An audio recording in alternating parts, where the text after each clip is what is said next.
Hi, everybody. Welcome back to Toronto. I'm just getting set up here.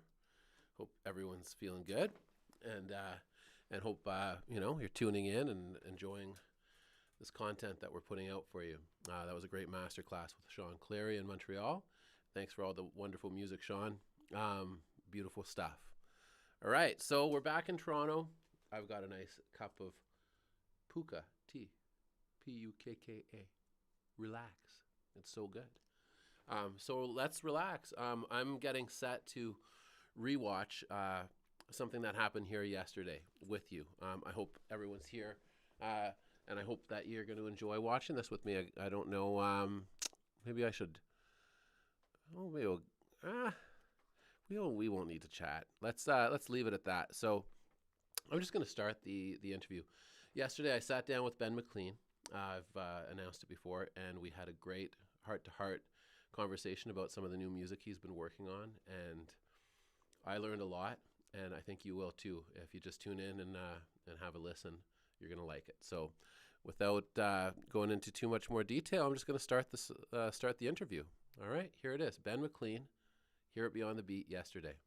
Should I say something like, "Hey, I'm Ben Maclean. This is the hot seat with Beyond the Beat music," something like that? Yeah.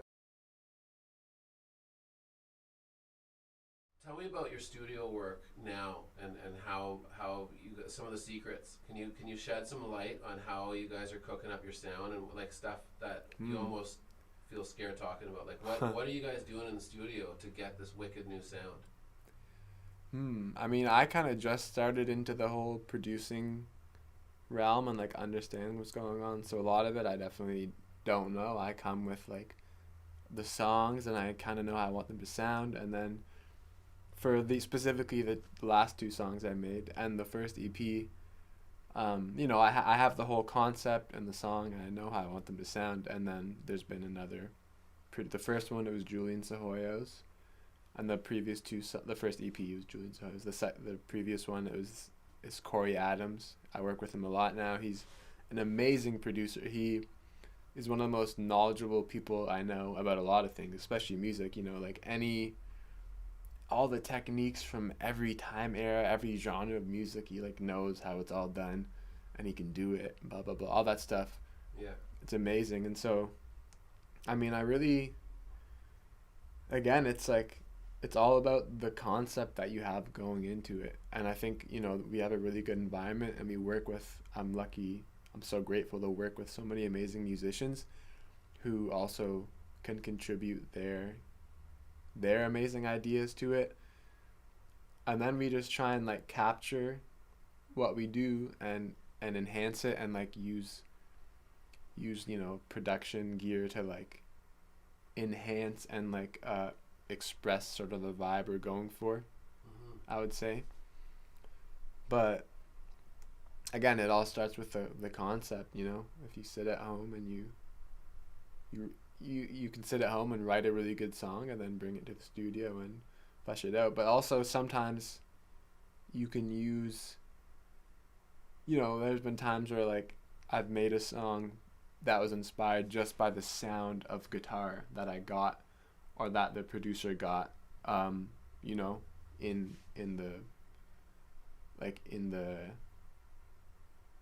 DAW, like just, messing around, making an inspiring sound. Plugs and just and just like the actual sound of this just can be inspiring sometimes, and can then lead you to make a song. How important is that to like actually, when you're putting a part in, to get to craft a sound with the part that's going into the song? Is it do you try to cook up a tune like a specific sort of guitar sound every time, or do you just sort of have like your main tone and then work with it after? It kind of depends, especially the stuff I'm making a lot now. Now that I like have my own studio set up in my house and stuff like that, you definitely start to find what kind of tones you like and experiment more with like ways that you like your guitar to sound. But to me, the sound of everything is just as important as like the actual musical content, like harmonically, melodically, all that stuff. Because I mean, that's the stuff that like people, like not like other musicians and stuff, as well as them, but like just, you know, normal people who like to listen to music, how it sounds is such an important part of how people hear the music. You know, it's like it imparts the vibe, it imparts so much emotional information that like the melody and harmony can't do on its own. So like it all goes together to create the concept that you want to express, and the sound is just as important as the musical content, for sure. In my mind, yeah. That's really cool. Yeah. When you're working in the studio, how important is it to work quickly? Like, what's the pace like? Like, what's a good pace for you as a person in the studio? Well, it kind of depends, you know. Like sometimes I'll come in and I'll be like, I know exactly how I want to do this song. Like, let's do it. Let's lay it all down. And then, like, it depends what process of the song we're in. So I don't have like an ideal pace. I'm definitely not the most patient person. I like things to go quickly, but you know, you got to get everything sounding right.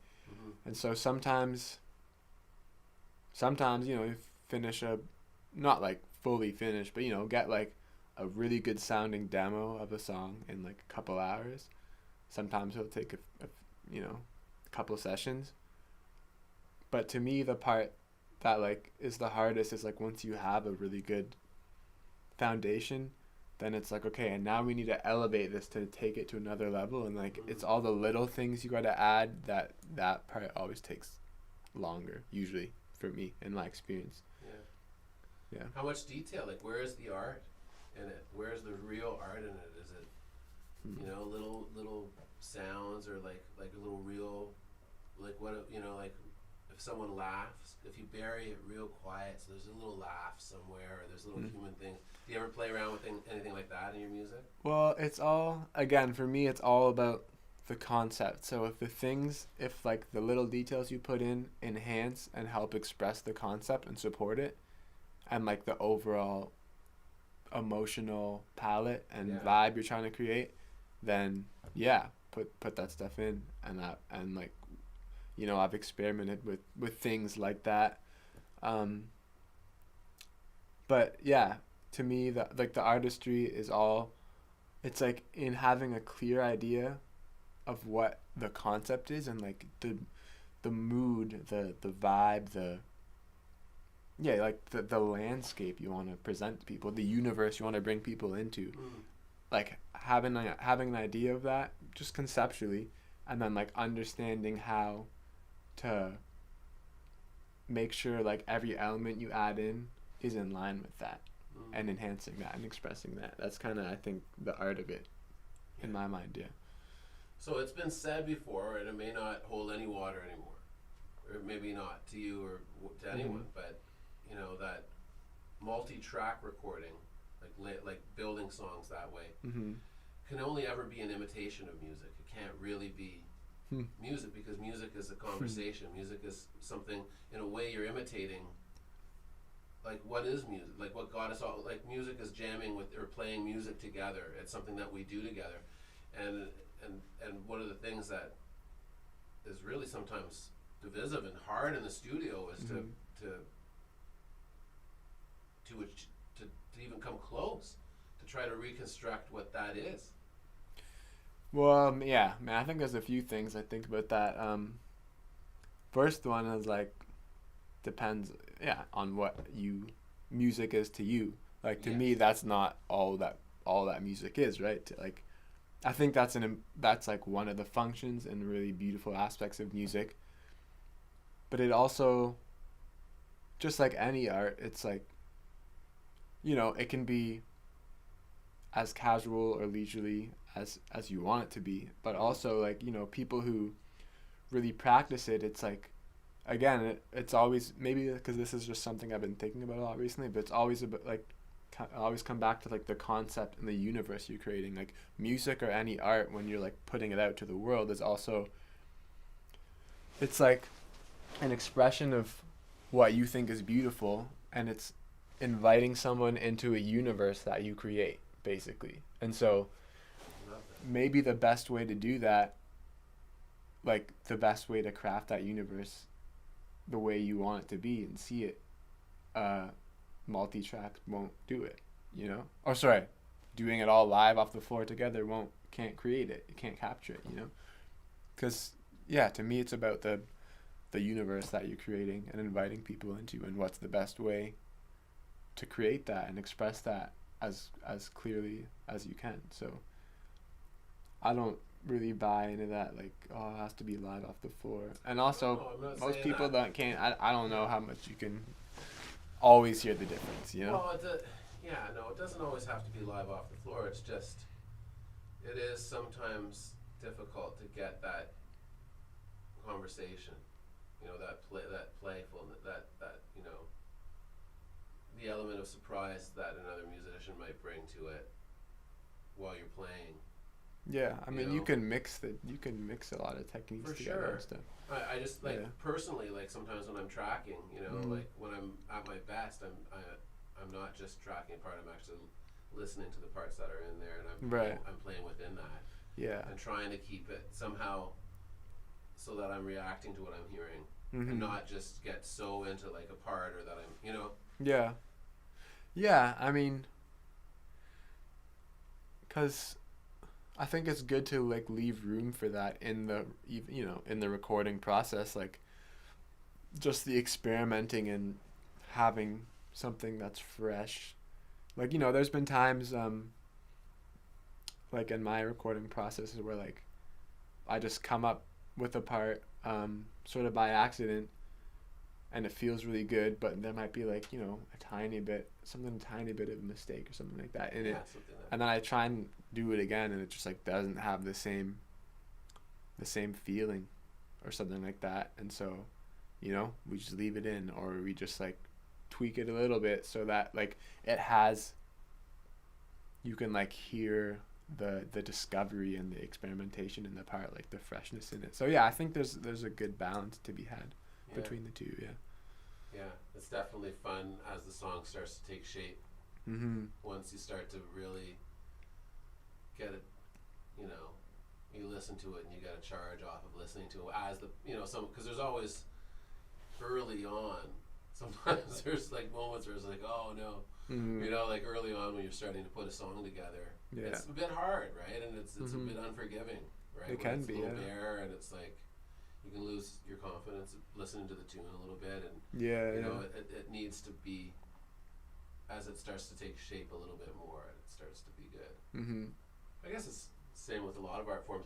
Do you draw from other art forms in your music? Like there was a time when Miles was really being affected by the other art in his life, ballet, boxing. Yeah, he was going out to watch, like, you know what I mean? And I think that's pretty cool. Like, yeah, totally. Where do you draw your inspiration for your music? And yeah, I mean, I think I try, like,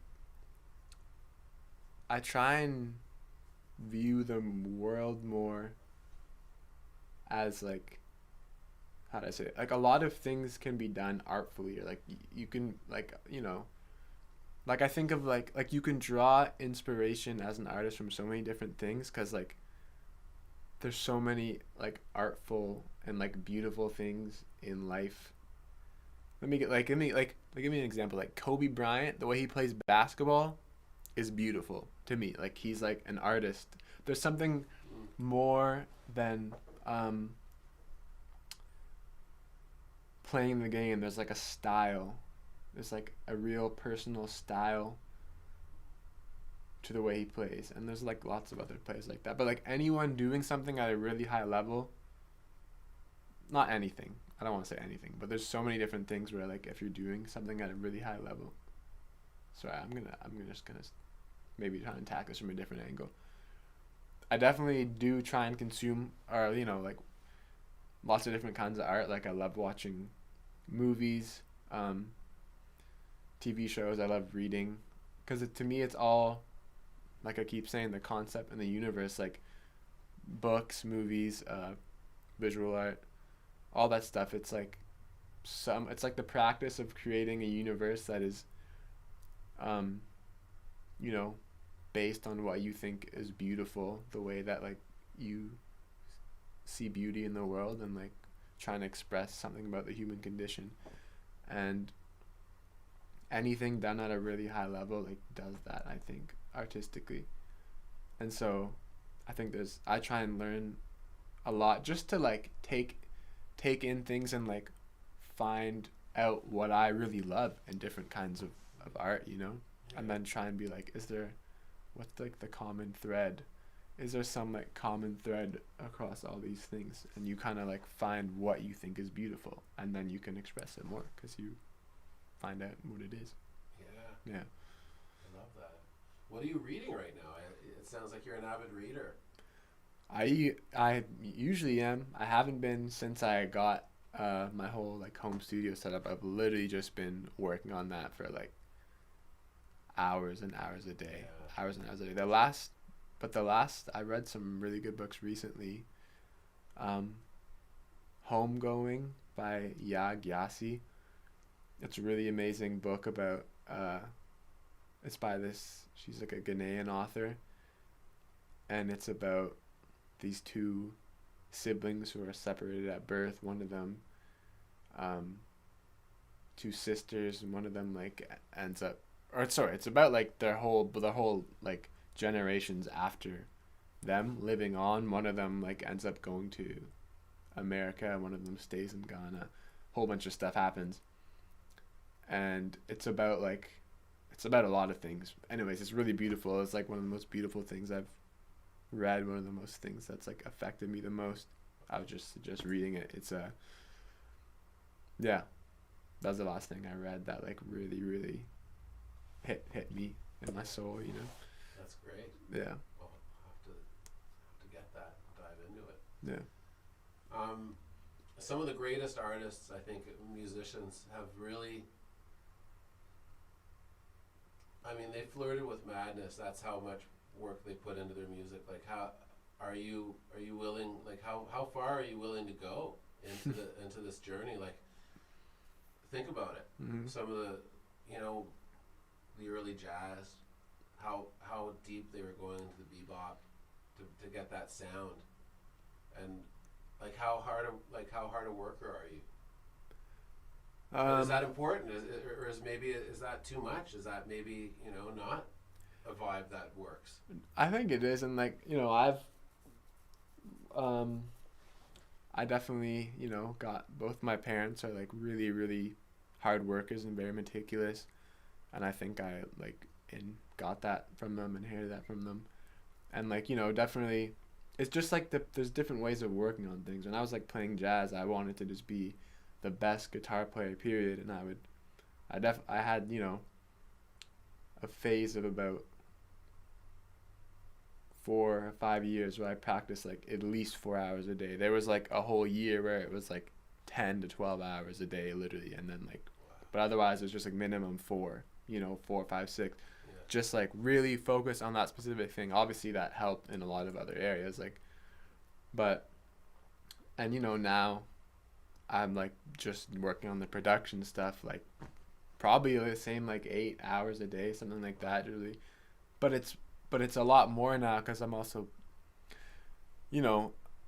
as I progress and stuff, there's so much work that needs to be done that's not like sit down and do a schedule and do all that stuff. It's like just conceptual work and thinking and learning about what it means to be an artist, and like finding myself and what I love, and exploring and experimenting.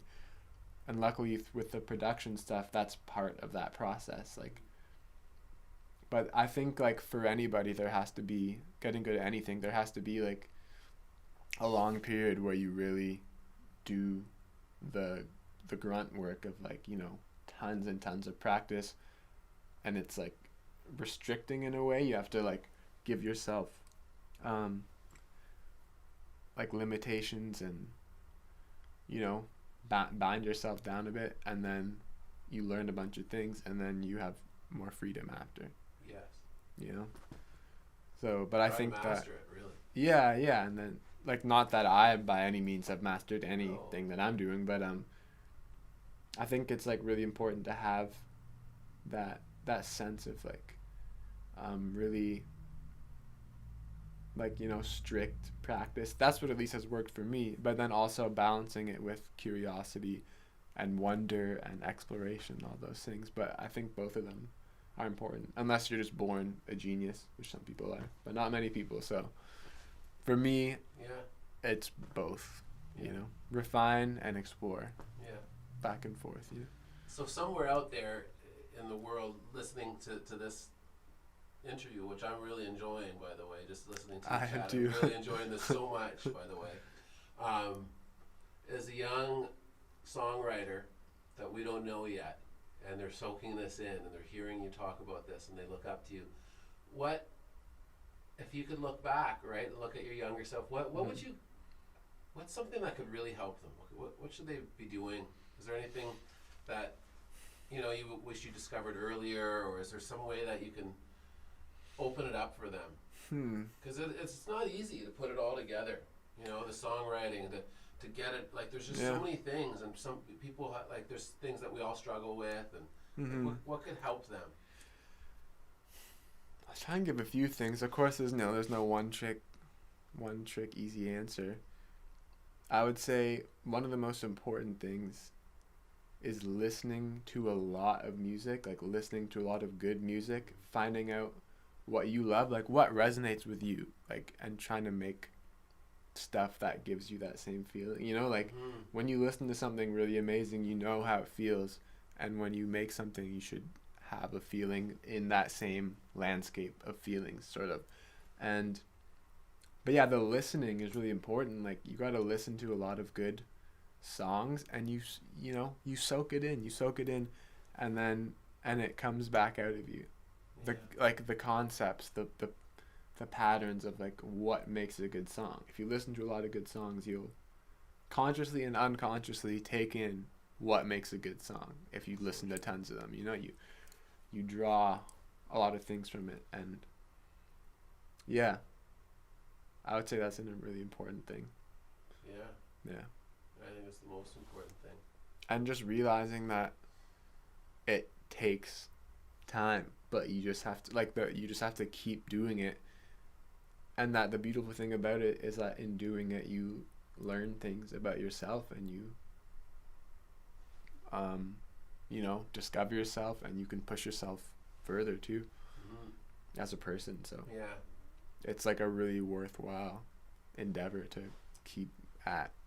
Yeah, I think that's really a good point, is, you know, how much to let yourself develop as a person and as a musician and an artist, because your confidence and your interests and the things that you do and the things that you know, take in your life will show up in your music too, right?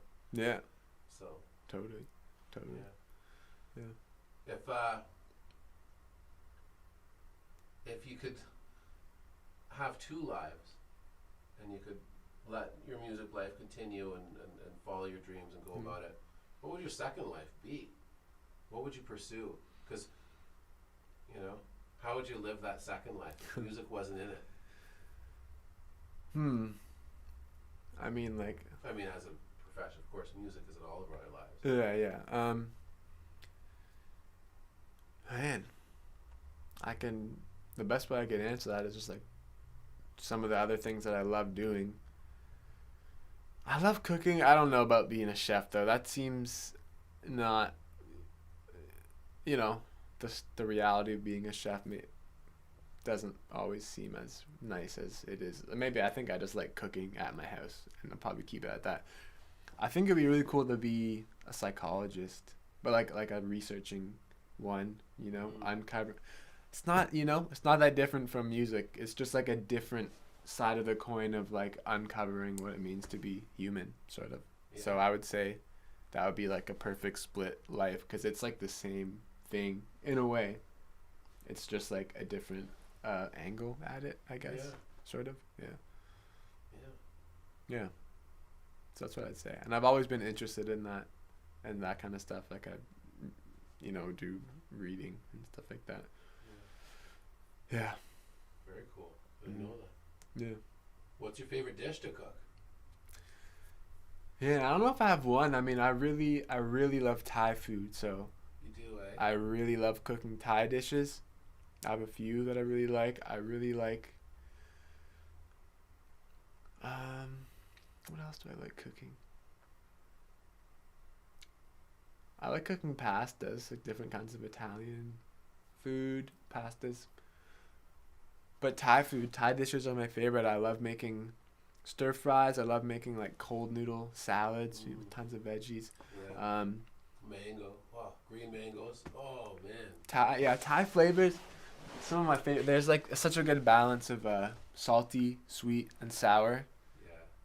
When it's and done acidic. well, I don't like it when it's just like you're hit. You just it's too like it can be too sweet. Yeah, that's That bugs bad me. I Thai don't. food. I That's actually. bad Thai food. I've got a bone to pick with Toronto, and I'm wrong. I know I'm wrong because Mhm. there's so many restaurants. Yeah. But when I grew up in Ottawa, Mhm. there were some really killer Thai restaurants. And Whoa, I haven't really? found that here. Okay. Wow. So I Hmm. haven't but maybe it's that my palate's like evolved from when I was. It's entirely possible. And it's Yeah, probably yeah. my sugar addiction that was just like. Yeah, that's But true. I mean, when I discovered like a red like a yellow coconut curry or like a green oh my god, Mhm. it was so good. But I haven't found that here yet. I mean, I'm not an expert by any means. I don't want to say I know what's authentic and what's not. There's definitely, I've had some really bad Thai food here, and I've had some really good Thai food that I've been told is like, Quite authentic, authentic, yeah. and As, that tastes as really good authentic to me. as it can be in our climate without growing the produce that Yeah, need right. to Yeah, be. yeah. Yeah. Yeah, like I know, like in Thailand with like those curries, coconut curries, they'll like it's like fresh coconut milk, Oh, like they'll I can't grate do it, that. press it, blah Yeah. blah blah, and like you can't come close to that, You cannot come close to that. Can't come Good close to fresh that. Italian tomatoes, or in Italy, or Exactly, yeah. There's something about having and yeah.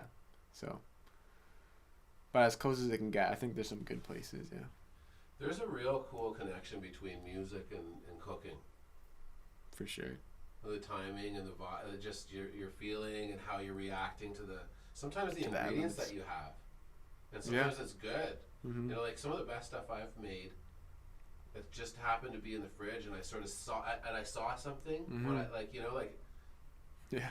and I didn't cook it because it was full of mold. No, no. You open up the fridge and you get this like I'm gonna do it, and it's like you don't overthink it, and you get it right, and it's Yeah. just like, oh God, it's Mhm. so good. And then sometimes when I put best laid plans, like Yeah. you've invited everyone, you're trying to do this thing, and it becomes so abstract that by the time you're just like, I don't know. Yeah, yeah. It's funny, eh? Yeah, it makes me think of this thing that Kurt Rosenwinkel said. I should have said him for my favorite, best guitarist, Kurt Rosenwinkel. He's super sick. Well, you said it now. Yeah, I think we've found it. We've gotten to the bottom of that little yeah. nugget. So Sorry, BB. he says some stuff like, it was something like, to paraphrase, like, every time I play music, like I try and just leave room for like the music gods to come and like take me. It doesn't happen every time, but the best nights, like it happens, And that's just like, that feel when you don't have to try and things just flow. And sometimes it happens when you're cooking. Sometimes it happens, any sort of art you're doing or anything. There's a lot of areas in life that can manifest itself, but yeah, there's some things you just like can't plan for, and you have to let things flow. I think Yeah. Yeah. Do you think that sometimes we're wrong? Like, one of my favorite musicians is Jerry Garcia, and he was talking about the fact that sometimes how you're feeling about how a show went doesn't necessarily reflect how the music sounded. Because there might be stuff going on underneath, and it goes back to the Beatles thing where like they made Abbey Road, but they were at odds, and sometimes there was stuff going on amongst the band where they were not happy with each other, so the show wasn't necessarily enjoyable to be part of, like for them on stage. Mm-hmm. But listening back, it was magic. Yeah, I think you know, when there's people who are amazing at what they do, like can perform at a high level, um, you know, there's always a chance for something magical to happen. And I would think that like in the moment of them playing it, they're not like gonna always be, you know, whatever, thinking about holding the grudge that they're doing. Like I'm sure. Sure, but there's distractions from what they were doing, and Yeah. Well, I think that's like that's something to say about um the what do you say? Like, you know, how much how good like can music be just like inherently sorry, just like what makes music good? Like how do you know if music's good? You know, how much of it is really just in the sound, you know, like the actual content of it versus like how it's presented or portrayed and like, you know, just like yeah, how you feel about something when you're playing it also doesn't might have like is one thing, but then also all the there's like a million conditions for the listener when they're listening to it that you know if they had no idea about any of that and they're just at a concert, they're feeling great, you know, like the music's good because they're good musicians, and there's just a vibe in the crowd that night, you know, it might be amazing. yeah, Like there's just so many factors of like how you take in music, it's you like know. sometimes you might feel great on stage and then it is great, or sometimes you might feel great on stage and or feel not horrible and then the music's great too. It's Yeah, interesting. yeah, and it's like what also depends like what you're feeling great about. If you're like feeling really great about, oh, I just played such a sick solo or something like that, that's different than being like just in the moment I feel like and someone flowing, you know. will tell you though, like sometimes like I feel like one time I played a solo and I think I enjoyed it. I was in a good spot, but I Mm-hmm. wasn't like, wow, that was insane. Like you know, but like someone came up to me and was like, man, that was wicked, and I Mm. was like, really?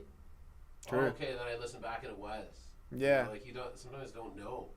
Yeah, yeah, exactly. This the state that you're in when you're playing, like just mentally, has so much to do with what you perceive, like how you perceive what you're playing. That has nothing to do with like the actual content of it, Mm. which just can warp your, just like anything, you know, like just what's going on in your head changes your perspective on everything in the world as you go about it.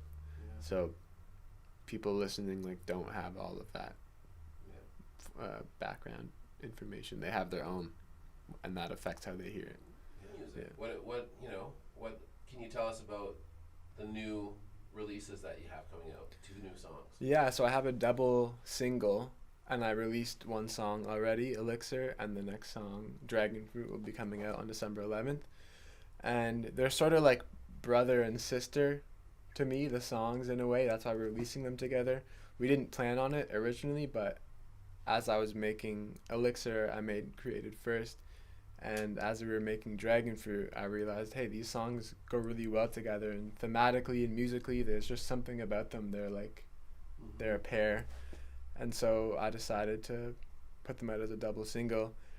And I feel like with these 2 songs, I've been able to um, really infuse a lot of the music I really love into them in a sort of as a sort of melting pot in a way that I haven't before.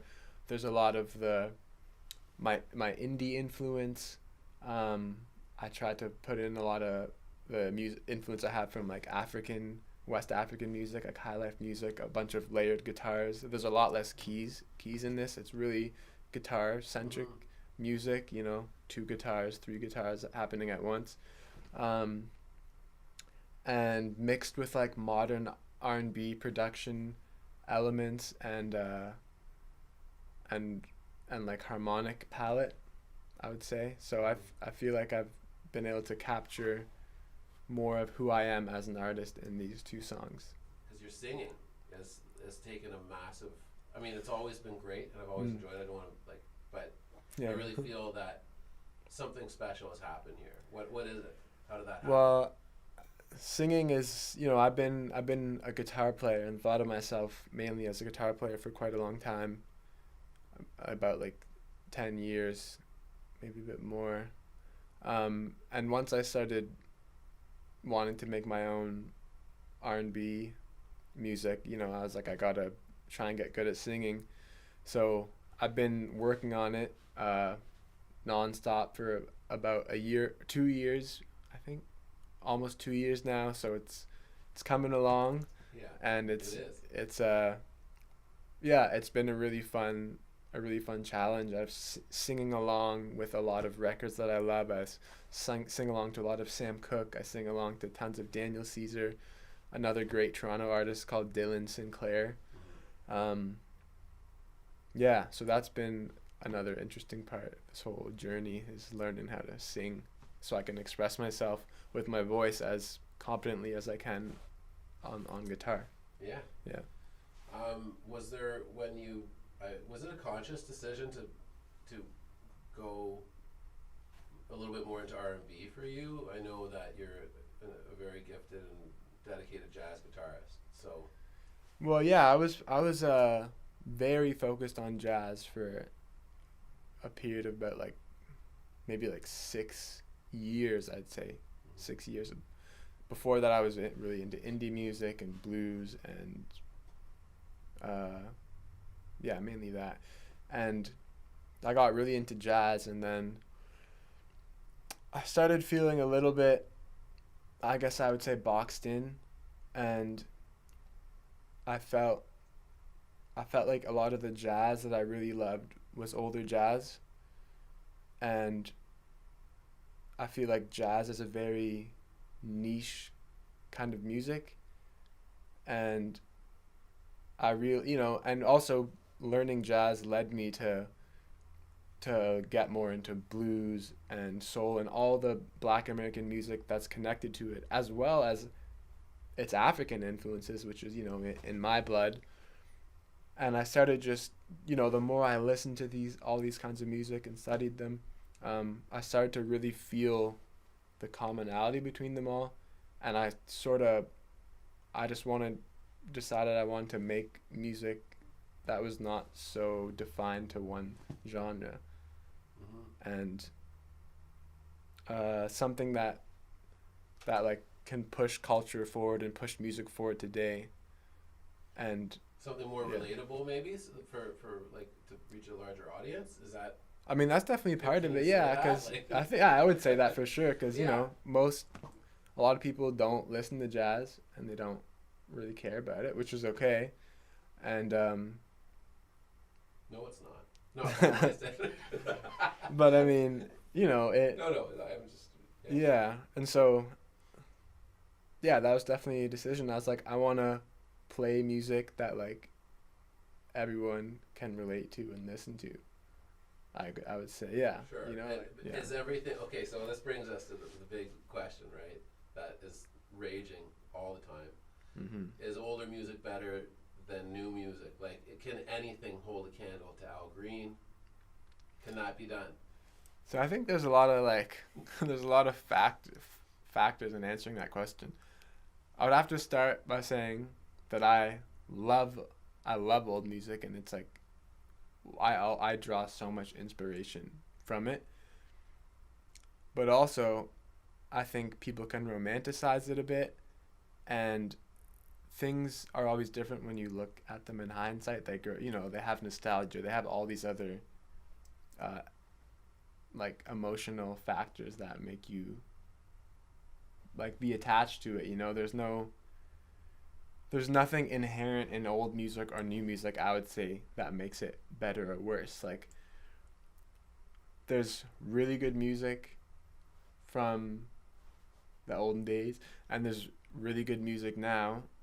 There's a lot more experimentation with sound now, I think, and the production side of music, and how things sound, like getting interesting sounds. Is there more experimentation though? Like, I feel like there isn't. Like, I would say, like, when the Beatles were recording, they were like putting microphones in plastic bags and dropping them and singing in water, and like it was a Yeah. Pink Floyd were like they were like miking jet engines and getting way into True. soundscapes and like True, is there true. more like I feel like there's less experimentation now. And in fact, Mm-hmm.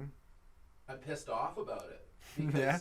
because never in the history of mankind have so many artists had the opportunity to record. They can record themselves. They have good equipment. They can record great quality, better than Abbey Road. Okay, so why is it that everything is to a metronome track and just like solidly locked in? Like, why is that? You know, it bugs me personally. Yeah. But I'm a duster. Yeah, well, I would say not everything, you know, like how much of the music have you listened to, you know, but I would say I think so maybe there's not more experimentation. I would just say, okay, I would put it like that. Like I think that like the level of things that are really good in art, like when geniuses come along, like there are geniuses in every generation, and there's no, like, it's all really high level stuff, I would say. Yes. You know? Like, yes. Every generation's there's gonna be a voice of that generation, and there's gonna be certain voices that are just a little bit more clear. And also a lot of stuff that happens in its time that's like just pushing things a bit too much isn't understood till later, and then you look back on it and you go, oh, like that was amazing. Yeah. And we didn't even know. So there's always gonna be that. It's hard to tell when you're in the time. Yes, you know? It is. And that's a really good point. yeah, but I just think there's so much different stuff to take from music from all different eras, and there's so much like beauty, and it's all expressing what's happening in like the souls of humans at that time as a whole. So I would say as an artist, it's like there's no point in being stuck in the music of the past, because that already happened, and you have to make something new. And I think you should draw from the past, because that's, you know, there's a lot of beautiful stuff and stories and experiences embedded in that music, but you got to also be aware of what's happening now, and then also think in the future. You know, you got to I think as an artist, you got to try and make something new and push music forward, push culture forward. Otherwise, you know, what are you doing it for? Yeah.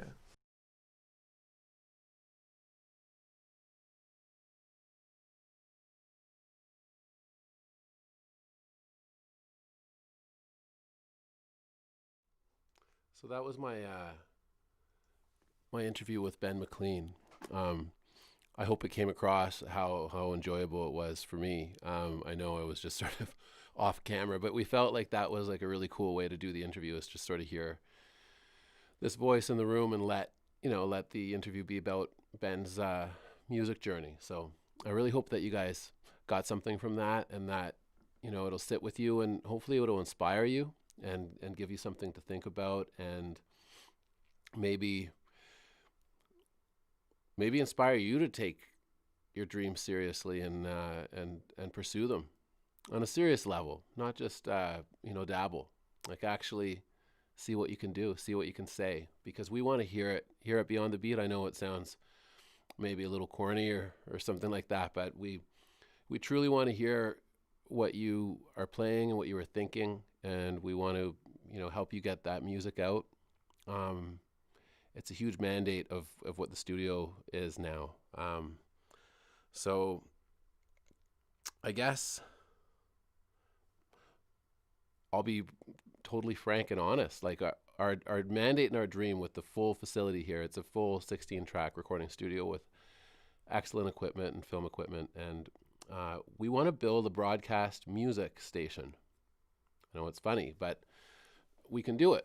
I feel like YouTube's a good platform. I'm not 100% sure that that's the platform that we're going to settle on, but we've put a lot of work into our channel, and it's a little scattered, and our content isn't necessarily jiving perfectly synonymously with each other or whatever. It's not like become, you know, like a very focused niche channel, but I feel like music is a really good topic because it's something that's close to my heart, and it's something that I want to support.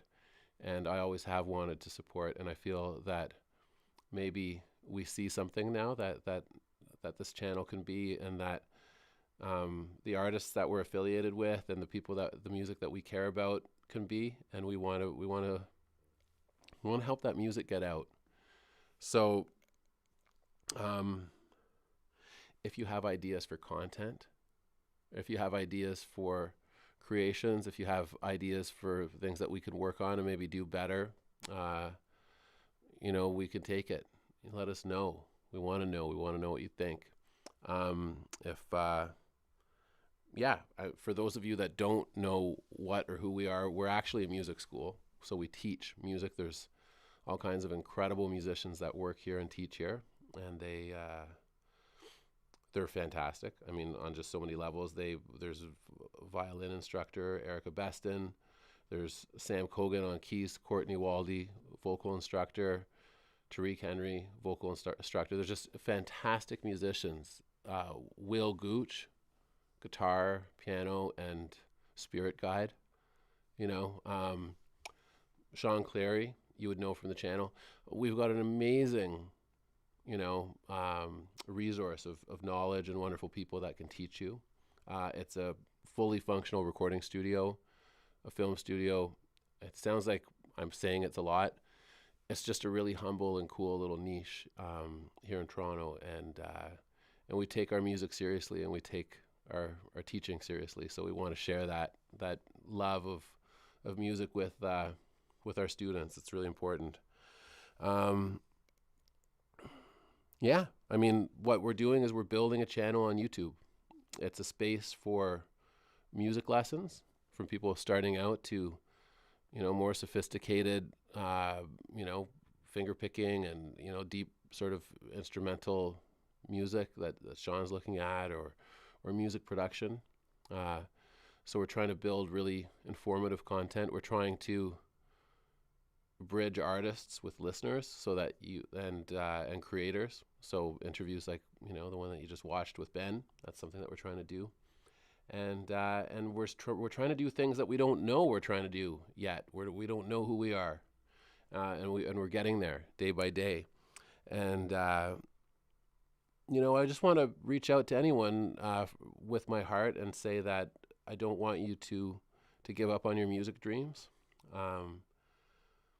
There's a way to get your music out there that suits who you are, and there are people that want to hear who you are and hear what you have to say, no matter what stage of development you're at, or what age you are, or what you're trying to do. I think that there's someone that would really like to hear it, and I think that it's really important to give yourself that space in your life to do that. I really feel that that's a valuable thing. There's a lot of things we put our time into, and a lot of them are not necessarily important. So I feel that it's okay to not know exactly where you're going, or know exactly what your music sound is, or know exactly who you are creatively. I feel like it's okay to trust that you'll figure it out as you go, because from the bottom of the mountain, it looks a little daunting to climb sometimes, doesn't it? But I'm starting to feel like Michael Scott from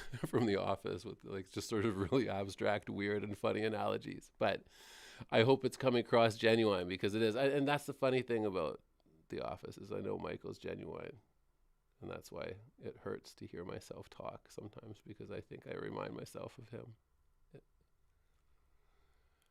All right, Dwight. So anyways, guys, keep digging, keep writing, keep dreaming, and don't stop. And we want to hear it. All right. Stay tuned, and tune in next Friday and keep us posted. All right. Okay. It's been a great Friday. Thanks for supporting us. We'll talk to you soon.